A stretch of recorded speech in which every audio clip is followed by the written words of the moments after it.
പ്രയാർ വടക്ക് കളിക്കിശ്ശേരിയിൽ ശ്രീ ഭദ്രാഭഗവതി ക്ഷേത്രത്തിലെ ഭാഗവത നവാഹയജ്ഞത്തിന്റെ ഭാഗമായി പാർവതി പരിണയ ഘോഷയാത്ര ചടങ്ങ് നടത്തി. നിരവധി ഭക്തജനങ്ങൾ പങ്കെടുത്തു.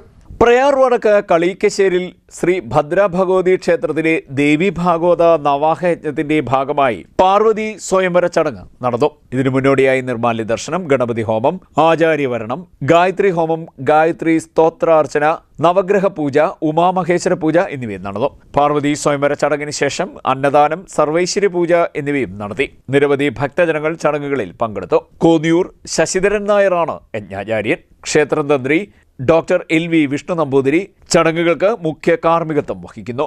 നവാഹ യജ്ഞ കമ്മിറ്റി ഭാരവാഹികളായ K Viswambharan, N Rajan, KV Shibu തുടങ്ങിയവർ നേതൃത്വം വഹിക്കുന്നു.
CDNet news Kayamkulam.